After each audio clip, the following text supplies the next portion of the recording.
भारत का महान्यायवादी नियंत्रण के महालेखा परीक्षक से संबंधित जो प्रश्न है। प्रश्न है, भारत संविधान के किस अनुच्छेद के अंतर्गत भारत के महान्यायवादी की नियुक्ति होती है। इसका ऑप्शन नंबर है बी, अनुच्छेद 76 के अंतर्गत।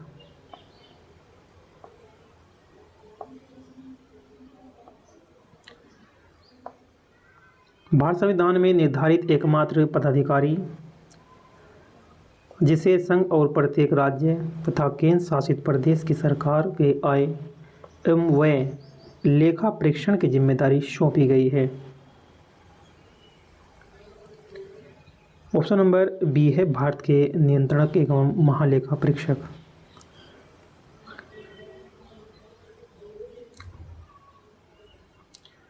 भारत के नियंत्रक एवं महालेखा परीक्षक भारतीय संविधान के अनुच्छेद 148 के तहत एक स्वतंत्र प्राधिकारी है जो लेखा परीक्षा और लेखा विभाग का प्रमुख और सार्वजनिक क्षेत्र का प्रमुख संरक्षक है। इसे संघ और प्रत्येक राज्य तथा केंद्र शासित प्रदेश की सरकारों के आय और व्यय के लेखा परीक्षण की जिम्मेदारी से सौंपी जाती है। नेक्स्ट है, निम्नलिखित में से कौन भारत के सबसे लंबे समय तक सेवारत महान्यायवादी अटॉर्नी जनरल थे। इसका ऑप्शन नंबर है सी, Motilal Chimanlal Setalvad.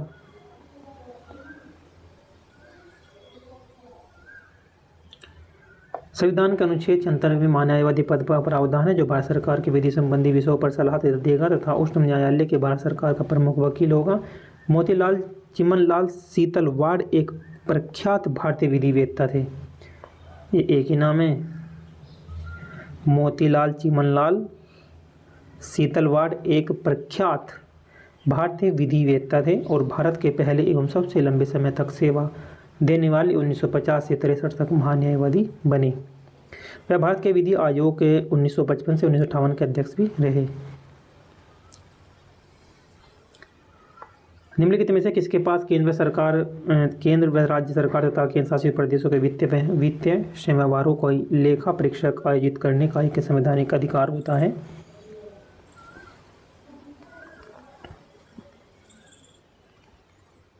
Option number A, नियंत्रक एवं महालेखा परीक्षक।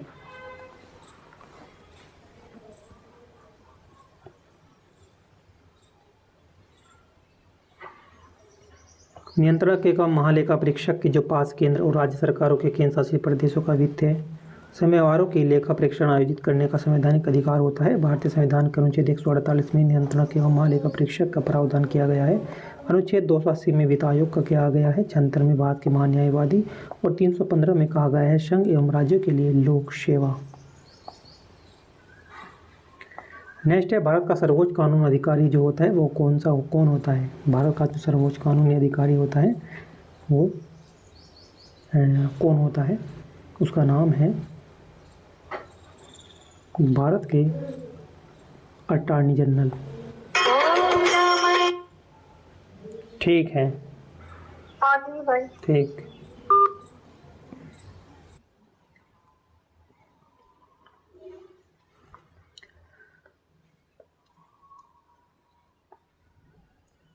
क्वेश्चन है, भारत का सर्वोच्च कानून अधिकारी कौन होता है। भारत का अटॉर्नी जनरल जो है ये सर्वोच्च कानून अधिकारी होता है। भारत का सर्वोच्च कानून अधिकारी भारत का महान्यायवादी या अटॉर्नी जनरल ऑफ इंडिया होता है। इसका उल्लेख संविधान के अनुच्छेद 76 में किया गया है। जिसकी नियुक्ति राष्ट्रपति के द्वारा की जाती है। इसे संसद के दोनों सदनों में बोलने या कार्यवाही में भाग लेने के लिए दोनों सदनों की संयुक्त बैठक में मताधिकार के बगैर भाग लेने का अधिकार है। नेक्स्ट है, भारत संविधान के किस अनुच्छेद में भारत के महान्यायवादी से संबंधित प्रावधान दिए गए हैं। ऑप्शन नंबर इसका बी है, अनुच्छेद 76। भारत संविधान के अनुच्छेद 76 में महान्यायवादी से संबंधित प्रावधान किए गए थे। महान्यायवादी की नियुक्ति राष्ट्रपति द्वारा की जाती है। यह भारत का सरकार का विधि संबंधी विषयों पर सलाह देता है और उसे अपने कर्तव्य के पालन और भारत के राज्य क्षेत्र के सभी न्यायालयों की सुनवाई अधिकार है। न्यायवादी राष्ट्रपति के प्रसाद पर्यंत का धारण करता है। ऐसी परिसर में प्राप्त करता है जो राष्ट्रपति अवधारित निश्चित करें।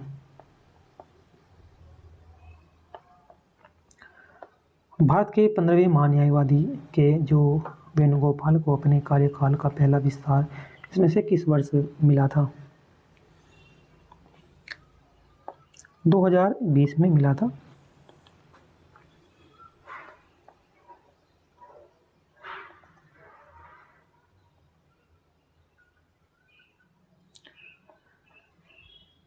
नेक्स्ट है, विधि मामलों पर राज्य सरकार को सलाह देने और विधि स्वरूप अन्य कर्तव्यों का पालन करने का जो अधिकार है वो किसके पास है? महाधिवक्ता के पास है।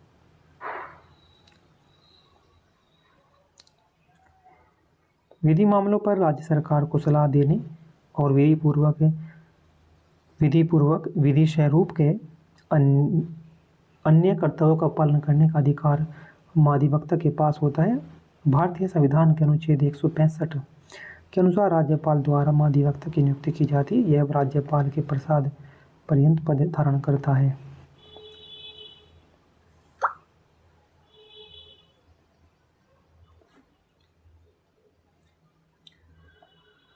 भारत संविधान के अनुच्छेद 76 में दिए गए प्रावधानों के अनुसार राष्ट्रपति भारत के महान्यायवादी अटॉर्नी जनरल के रूप में एक ऐसे व्यक्ति को नियुक्त करेगा जो होने के लिए पात्र हो।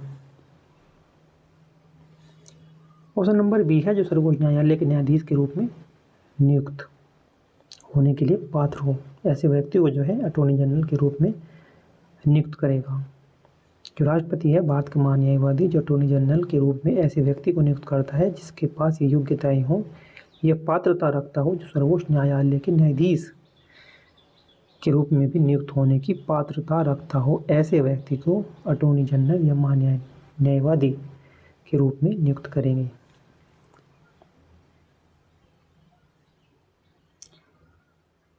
भारत संविधान के अनुच्छेद 76 में दिए गए प्रावधान के अनुसार राष्ट्रपति भारत के महान्यायवादी के रूप में एक ऐसे व्यक्ति को नियुक्त करेंगे जो सर्वोच्च न्यायालय के न्यायाधीश के रूप में नियुक्त होने के लिए पात्र हो और भारत का महान्यायवादी राष्ट्रपति के प्रसाद पर्यंत पर ही धारण रहता है। जब चाहे तो राष्ट्रपति हटा सकता है।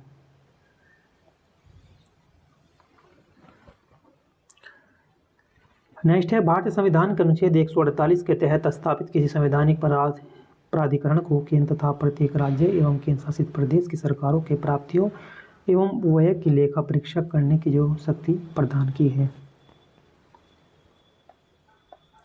भारत के नियंत्रण एवं महालेखा परीक्षक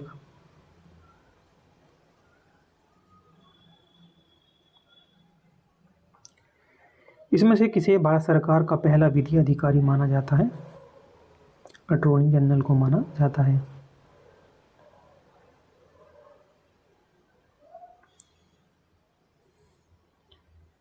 भारत सरकार के सर्वोच्च विधि अधिकारी कौन होता है? भारत का महान्यायवादी जो होता है ये होता है।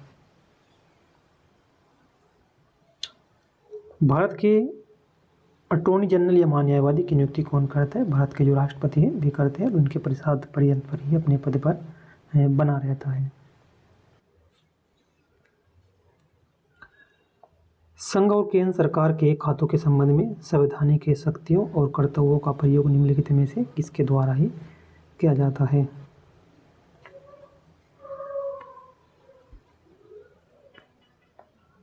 भारत के नियंत्रक एवं महालेखा परीक्षक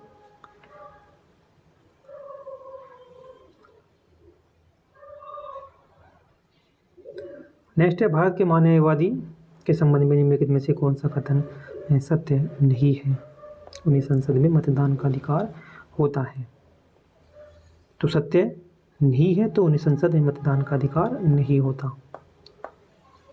क्या सत्य है? वे मंत्रिमंडल के सदस्य नहीं होते। महान्यायवादी के संबंध में जो कथन है वो देखते हैं कौन सा सही है। वह मंत्रिमंडल का सदस्य नहीं होता जो महान्यायवादी होता है। उन्हें भारत के सभी अदालतों में सुनवाई करने का अधिकार है। बिल्कुल ये सही है कि उन्हें भारत के सभी अदालतों में सुनवाई करने का अधिकार होता है। कानून में सबसे बड़ा अधिकारी मान लो। उन्हें संसद के सदन में बोलने का अधिकार भी होता है। उन्हें संसद में मतदान का अधिकार नहीं होता, किसे, महान्यायवादी को। तो नेक्स्ट देखते हैं, भारत के महान्यायवादी का संबंध निम्नलिखित कथनों पर सत्य नहीं है कि भारत का महान्यायवादी भारत सरकार का एक विधि अधिकारी होता है। भारत के संविधान के अनुच्छेद 88 के अनुसार भारत का महान्यायवादी नई संसद का सदस्य होता है और न ही मंत्रिमंडल का सदस्य। नई संसद का सदस्य होता है और न ही मंत्रिमंडल का, लेकिन वह किसी भी सदन में अथवा उसकी समिति में बोल सकता है, किंतु उसे मतदान नहीं दे सकता। वह कोर्ट में भी सभी मामलों में भारत सरकार का एक पक्ष रखता है। ये एक तरह का भारत सरकार का एक वकील है। भारत संविधान का अनुच्छेद 76 में किससे संबंधित है? ये जो संबंध है अटॉर्नी जनरल की नियुक्ति।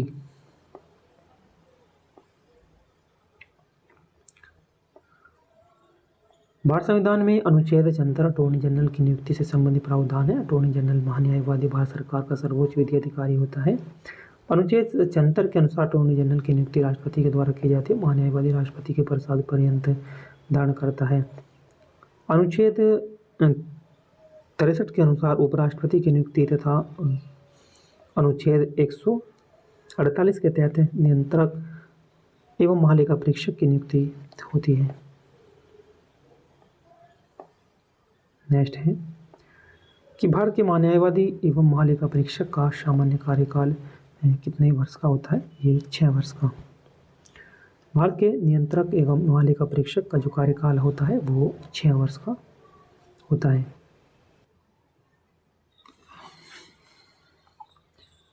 तो इनका जो कार्यकाल है 6 वर्ष या 65 वर्ष की आयु, जो भी दोनों पहले आ जावे तब तक होता है।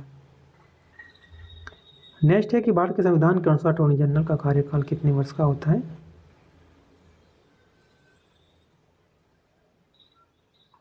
अनिश्चित। देखो, भारत संविधान के अनुसार अटॉर्नी जनरल का जो कार्यकाल है वो कितने वर्षों का है? अनिश्चित।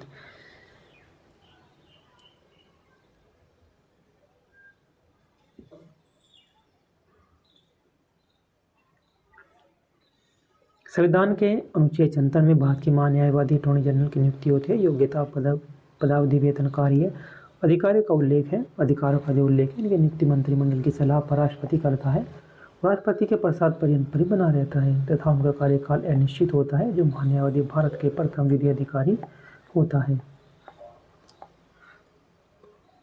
नेक्स्ट है, किसी विधि अधिकारी के पास संसद के दोनों सदनों में बोलने का अधिकार है। किसी विधि अधिकारी के पास संसद में दोनों सदनों में बोलने का तो अधिकार है, वोट देने का अधिकार नहीं है। उसका नाम है महान्यायवादी या अटॉर्नी जनरल। ऑप्शन नंबर इसका बी है।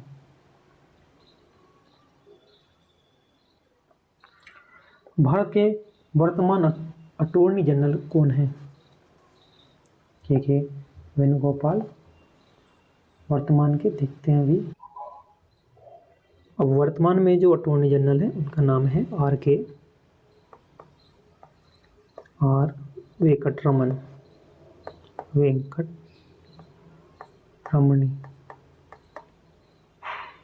आर के वेंकटरमणी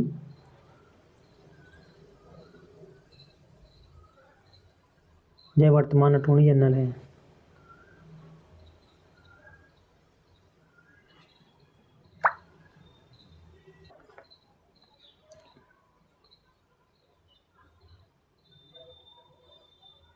भारत के नियंत्रक एवं महालेखा परीक्षक किसके द्वारा नियुक्त किया जाता है? ऑप्शन नंबर सी है, राष्ट्रपति के द्वारा नियुक्त किया जाता है।